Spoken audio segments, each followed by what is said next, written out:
know where the others go. Kurang kualitas.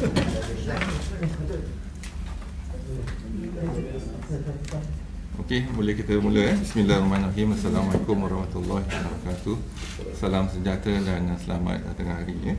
Hari ini pada hari ini saya akan pimpin sidang akhbar selaku Ketua Pengarah Kesihatan bersama dengan Ketua Pengarah Nakman Datuk Musa dan TKSU KLN Datuk Aman dan juga Ketua Pengarah Immigration Datuk Khairul.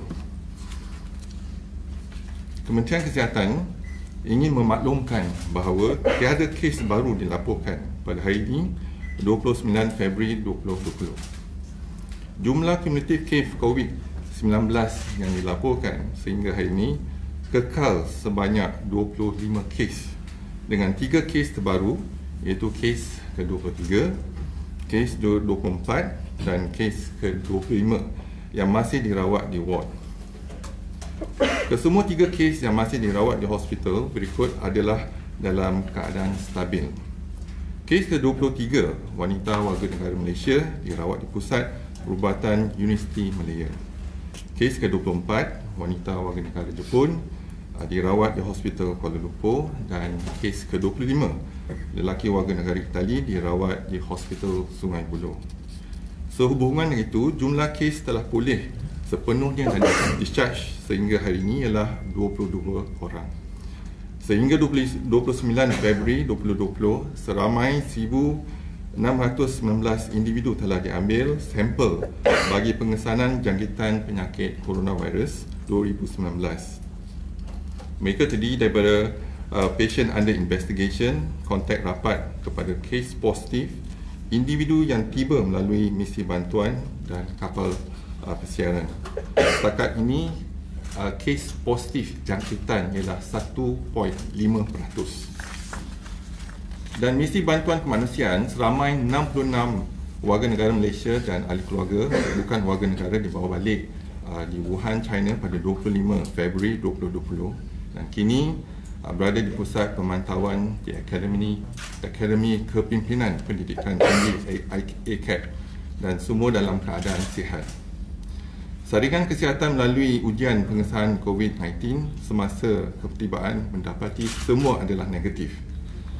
Mereka akan terus berada di ICAP bagi tujuan pemantauan kesihatan selama 14 hari bermula pada 26 Februari 2020 hingga 11 Mac 2020. Nah, merujuk kepada Sekatan Perjalanan Korea Selatan, kenyataan akhbar Ketua Pengarah Kesihatan bertarikh 28 Februari 2020 dimaklumkan bahawa bagi warga negara Republik Korea, sekatan perjalanan hanya dikenakan ke atas mereka yang datang dari Bandar Daegu dan daerah Cheongdu sahaja. Namun begitu, warga negara Republik Korea yang telah meninggalkan Bandar Daegu dan daerah Cheongdu melebihi 14 hari dari tarikh ketibaan ke Malaysia tiada sekatan perjalanan. Bagi semua pelawat asing dari Bandar Daegu dan daerah Cheongdu juga dikenakan sekatan perjalanan sekiranya pernah berada di tempat tersebut dalam tempoh 14 hari dari tarikh ketibaan. Namun begitu, pelawat asing yang telah meninggalkan Bandar Daegu dan daerah Cheongdu melebihi 14 hari dari tarikh ketibaan ke Malaysia tiada sekatan perjalanan. Bagi warga negara Malaysia iaitu pelawat, pemegang pas jangka panjang, penduduk tetap dan pelajar asing yang pernah berada di Bandar Daegu dan daerah Cheongdu tersebut dalam tempoh 14 hari tiada sekatan perjalanan, walau bagaimanapun mereka dikehendaki menjalani saringan kesihatan seperti yang ditetapkan oleh Kementerian Kesihatan.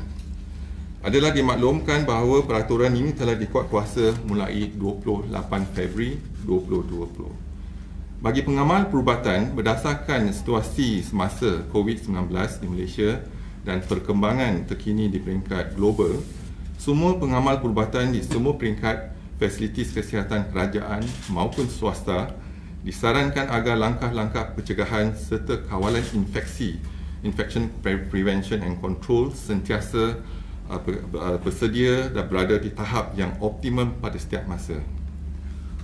Bagi orang awam, Kementerian Kesihatan sekali lagi ingin mengingatkan orang awam agar menangguhkan perjalanan ke Republik Rakyat China, Republik Korea, Jepun, Itali dan Iran sekiranya perjalanan tersebut tidak mendesak. Sekiranya tidak dapat menangguhkan perjalanan tersebut, langkah-langkah pencegahan perlulah dilaksanakan, termasuklah mengamalkan tahap kebersihan yang optimum pada setiap masa. Selalu mengamalkan tahap kebersihan yang optimum pada setiap masa seperti kerap mencuci tangan dengan menggunakan air dan sabun ataupun bahan pencuci tangan hand sanitizer. Sentiasa mengamalkan etika batuk yang baik, iaitu menutup mulut, hidung dengan tisu apabila batuk maupun bersin. Seterusnya membasuh tangan dengan serta-merta. Sekiranya bergejala dalam tempoh 14 hari selepas pulang daripada melawat Republik Rakyat China, Republik Korea, Jepun dan Itali, maklumkan mengenai sejarah perjalanan tersebut kepada pengamal perubatan apabila mendapatkan rawatan.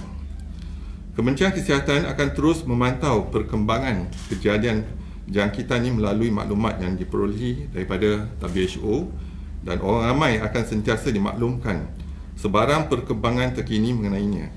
Begitu juga Kementerian Kesihatan akan memastikan langkah-langkah pencegahan dan kawalan yang sewajarnya dilaksanakan secara berterusan. Sekian, terima kasih. Kalau ada apa soalan, boleh ditujukan kepada saya. Any questions? So are there plans to extend the ban to include countries like Iran and Italy?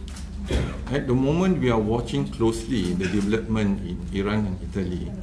And what we are trying to do is advisory now, giving advisory, health advisory to those countries rather than imposing the ban. So the ban is mainly applicable to 3 provinces in China, that is Hubei, Jiangsu, as well as Zhejiang. And to these 2 new areas, that is actually the city of Daegu as well as Chengdu County.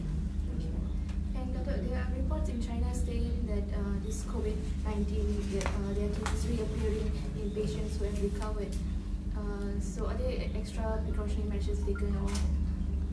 Indeed, even 22 of our patients before discharge, we need to have counseling with them to reinforce that they can be reinfected again. So they too need to take precaution, and perhaps reinfection is one of them that we have to see. But we need to base on the scientific data to support the claims.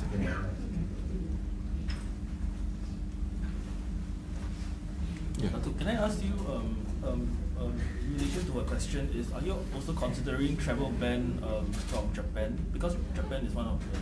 So we are watching the development in Japan, in cities like Tokyo and Sapporo. And they do have cases, but we are worried if there's a marked increase in the cases. But so far, we have not done any plan for the 2 cities. But more importantly is to observe closely and to monitor the situation. But what we are trying to have here is the health advisory to all our citizens traveling to the countries. If possible, postpone the trip. If not, then take precautionary measures and maintain a good hygiene.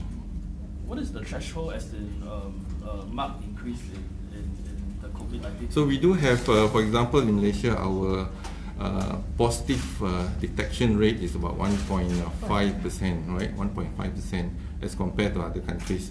And if you were to look at the incidence of COVID, confirmed cases by selected countries, Malaysia stands at 0.8%.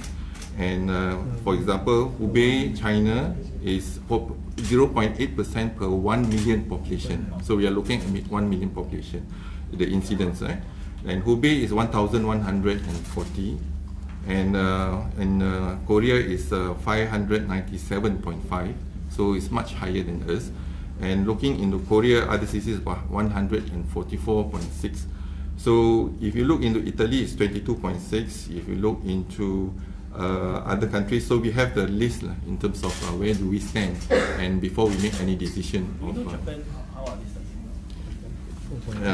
at the moment, Iran is actually, Japan is of 1.8, and Iran is about 4.8. So now the issues of Iran and issues Japan as well as Korea and Italy. So we are looking into incidence of infection per 1 million population. So that is one of our guide to make a decision whether we ban or not.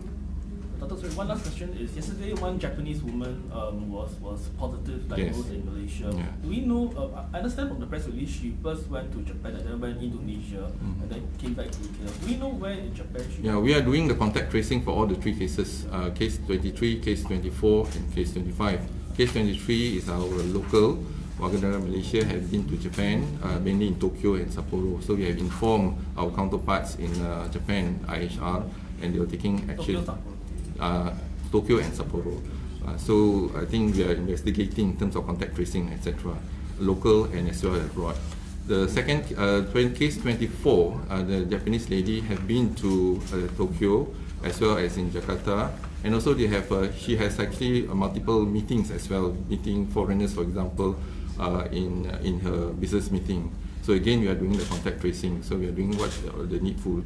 More importantly, the case number 25, they have been to Milan also for a business meeting, and he came back and was noted to have some symptoms and tested positive. And that also have been admitted to our ward. We are watching closely, and the contact tracing is ongoing. Doctor, this is to seek clarification on a case that has been going viral. Apparently, there's a case suspected in Sarawak, Miri, a passenger suspected for COVID. We do have cases suspected from Sarawak, from Sabah, from Labuan. It's under PUI, but at the moment, none of them been tested positive. So we have tested, as I mentioned earlier, more than 1,600 cases.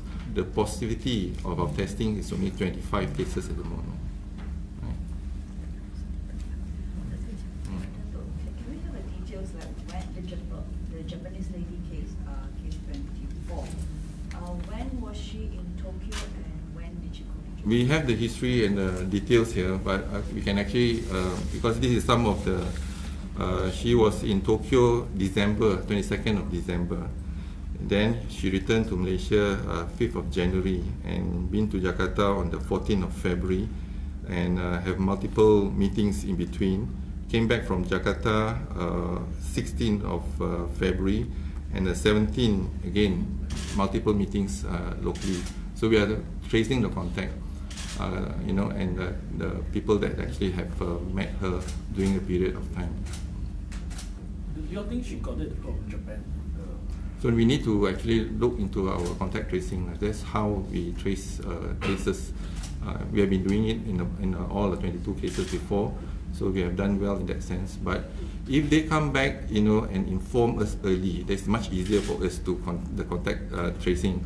But I think that the duration also play a factor here. So now it's wider scope for us to actually to trace the people who have contact with her. That's the challenge for us in Ministry of Health. Okay. Setakat ni untuk kes ke-24 dan ke-25 tu berapa kontak dah ada? Kes ke-24 tu dah ada 60 kontak lebih lah. Kes yang ke-23 contohnya untuk family members lah, sebab dia travel dengan family members. Tapi family members semua tested negatif. Sekarang ni rakan-rakan dia lah, kalau kita pun tracing the rakan-rakan. So far, I think we are doing our best lah. So tak ada yang positif lagi dah setakat.